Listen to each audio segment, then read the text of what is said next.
Existem alguns casos, gente, também de probabilidade condicional, né? A probabilidade condicional é mais ou menos assim. Quando um evento depende de outro para que ele possa acontecer. Então, tem uma condição. A gente vai ver isso aí no exemplo agora a seguir.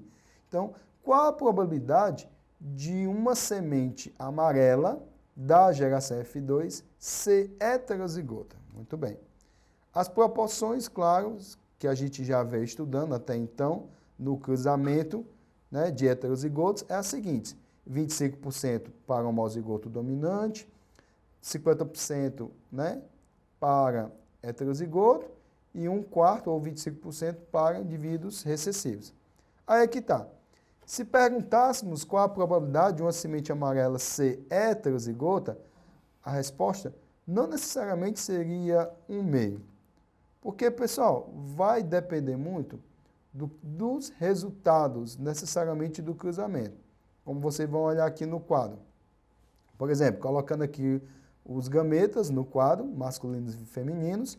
E aí, por exemplo, aqui nós temos uma condição, tá certo? Ele está falando da semente amarela. Ele não generalizou para a semente verde. Então, eu sei que no cruzamento há uma combinação para verde, só que ele não te questionou sobre a cor verde. Ele limitou a análise para a semente amarela. Aí é que tá, gente. Se ele não te perguntou nada sobre o verde, ele te condicionou à manifestação amarela, então a condição verde tu tem que eliminar. Então tu não tem mais 4 possibilidades como tu tinha anteriormente, quando se fosse, por exemplo, explicando aqui um pouco melhor. Se eu chegasse assim, gente, qual a possibilidade de um indivíduo heterozigoto no cruzamento de sementes verde e amarelo? Seria 50%. Por quê? Eu estou generalizando. Mas eu te coloquei uma condição. Qual a probabilidade de uma semente amarela da geração F2 ser heterozigoto? Eu te dei uma condição. Qual a possibilidade entre as sementes amarelas vir uma heterozigoto? Aí você pode perguntar, pessoal, e a verde? Ele não te perguntou na verde, esquece. Ele te deu uma condição. Qual a possibilidade entre as amarelas vir uma heterozigota? Então, automaticamente, ele descartou a verde. Aí é onde você vai entrar. Você descarta a verde, voltando aqui no slide, e aí você vai ter apenas 3 amarelas. Mas das 3 amarelas, uma é homozigota dominante e as outras são heterozigota. É exatamente o que ele te perguntou no início da questão. Então, a cada 3 sementes amarelas, 2 são verdes. Então, seja, 2/3. Ou se eu for dividir isso em termos de valores porcentagem, fica aproximadamente 66%. Tá certo? Uma outra coisa também que é aplicado, gente, que é muito parecido com essa questão da condição, são os genes letais. O que são manifestações de genes letais? São aquelas que, ao se combinar os genes que determinam um tipo de letalidade, eles vão causar a morte de alguns representantes da geração, aquela que vai nascer, tá certo? Então, a manifestação fenotípica, ou seja, das características, é a geração de uma morte. E para a geração de morte, ele tem que combinar aqueles genes que determinam a morte, já que eles precisam estar aos pares. Então, a gente vai ver agora no slide a partir desse problema. O problema é o seguinte: em um determinado tipo de camundongo, a pelagem cinza é condicionada pela presença do gene A. Muito bem. Então, é o dominante que determina a cinza. Que é letal em homozigose. Isso quer dizer o quê? Se os indivíduos nascerem, por exemplo, azão, então ele, infelizmente, morreu. Tá? Mais ou menos do tipo. Se o alelo recessivo, né, que é o gene recessivo, condiciona a cor marrom, beleza, mas está vivo. E para os filhotes vivos de um cruzamento de um casal heterozigoto, esperam as seguintes proporções de camundongos de pelagem marrom com o genótipo heterozigoto. é de. Então, ele quer saber os heterozigotos, gente. Ele quer saber quantos vão sair marrom heterozigoto. Lembrando que tu tem uma condição. Então, parece muito com o problema anterior. Porém, a condição é a morte de um indivíduo. Então, pegando aqui o cruzamento de indivíduos heterozigotos, né? Ok? E aí, o que é que eu tenho? Determino os gametas, azão, azinho. E aqui também determino azão, azinho. Vou para o quadro de Punnett, distribuo os gametas na posição correta, só está aqui um pouquinho fora da ordem da projeção. E aí, gente, observe, opa, voltei aqui, passei demais. Voltando aqui, se eu tenho um gene dominante e outro gene dominante e eles se encontram, a gente acabou de falar que anteriormente a condição de homozigoto dominante era letal. Então, esse indivíduo aqui, que vai ser de pelagem cinza, ele vai nascer morto. Ele vai ser um natimorto, tá certo? Já os outros heterozigotos vão nascer em marrom, já que ele falou na questão que a condição, né, marrom também poderia ser para heterozigoto, e tem um marrom recessivo. Então, ele quer saber quantos dos que nasceram, certo? Já que eu não conto aquele que morreu, porque eu já sabia que ia morrer, quantos vão ser marrom e heterozigoto. Então, pessoal, em vez de ter 4 possibilidades, eu só tenho 3, já que um eu sei que é morte, na certa. Então, eu tenho 2 marrons heterozigotos e apenas um marrom recessivo. Então, é a mesma coisa de eu contar 2 no total de 3, ou seja, 66% ou 2/3, como mostra aí na questão. E aqui, pessoal, são as representações muito utilizadas na questão da análise genética, né? O heterograma. O heterograma, pessoal, na verdade, é uma forma de simbologia de eu representar quem são vocês, quem é homem, quem é mulher, quem está se casando, quem tem a doença ou a característica em questão, quem não tem nada, tá certo? Qual a interação, qual é o grau de parentesco, tudo isso eu determino pelas simbologias do heterograma, que a gente vai ver aqui no slide. Por exemplo, quando é homem é um quadrado, quando a mulher é um círculo. Se você ver, os quadrados e os círculos estão em branco, quer dizer que são indivíduos normais. Quando eles estão pintados de preto, ou eles estão afetados com a doença, ou quer dizer também que eles têm as características em questão, que eu estou analisando. Por exemplo, se eu disser que os indivíduos têm olhos azuis, quem tiver olho azul, eu pinto de preto, ou o quadradinho ou o círculo é preto. Quando tem assim, 3 na mesma ordem de posicionamento, ligados por uma bifurcação, isso quer dizer que eles são irmãos. Aqui na sequência, aqui eu tenho os gêmeos monozigóticos, quer dizer que eles são idênticos, tá certo? Ó, observe que eles têm a irmandade, porém eles têm uma junção de material genético. Então, quando é assim, gente, não é um homem e uma mulher brincando de cabo de guerra, porque eles são casados. E quando tem 2 linhas, quer dizer que eles são casados em termos consanguíneos. O que quer dizer isso? Parentes próximos, 2 primos, né? Um sobrinho, uma tia ou algo do tipo. Aqui também são gêmeos, mas dizigóticos. Observe que a diferença é que eles não têm essa linha no meio aqui, tá certo? Quando eles são heterozigotos, não têm a doença ou não têm a característica em questão, mas são portadores, a gente diz que é heterozigoto, a gente pode representar assim. Quando tem na descendência, assim, identificado um indivíduo com a numeração, eu quero dizer que ou são 4 pessoas do mesmo sexo, tá? Para não ter que fazer 4 bolinhas ao mesmo tempo. Quando tem essa fórmula aqui como fosse, tá? Essa fórmula matemática aqui, esse formatozinho aqui, como fosse um quadrado de lado, né? Mas, losango, né? Então, nesse caso, quer dizer que o sexo é ignorado. Como assim, professor? Ele não é homem nem é mulher? Como é que é? Não, não é bem assim, gente, tá? Mas é quando, por exemplo, você vai fazer uma análise parentesca com uma família que tem tantos descendentes, você sabe que aquele casal tem 2, 3 filhos.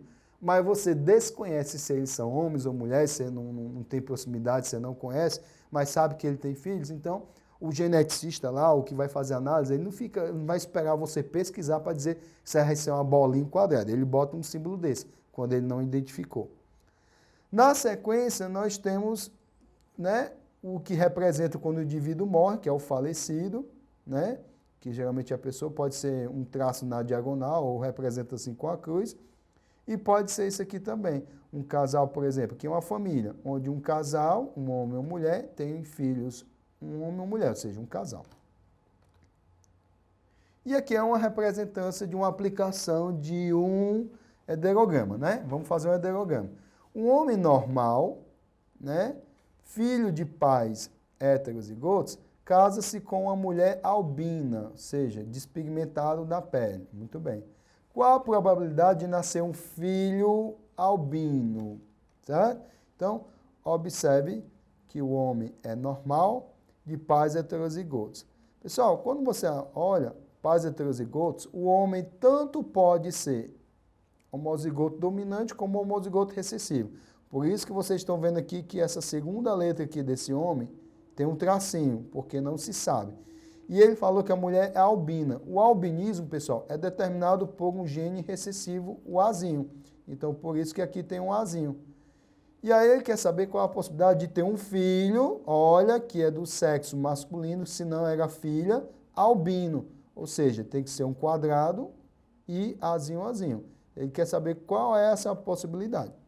Fazendo as análises genéticas, né, pelo esquema, eu falei para vocês que o homem tanto pode ser homozigoto quanto heterozigoto.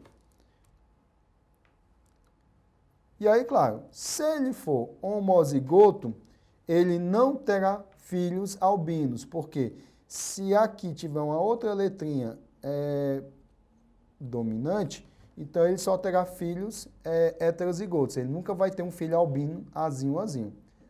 Mas essa condição, né, há uma condição imposta aí no problema, se vocês observarem.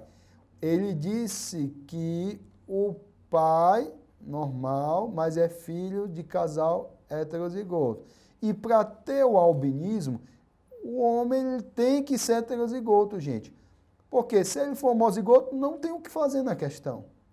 Não tem essa análise. Então, para gerar essa probabilidade de nascer um filho albino, automaticamente o homem ele tem que ser heterozigoto, ou seja, essa outra letrinha tem que ser o azinho, para ele ficar azão, azinho, e gerar a possibilidade de gerar dois azinhos.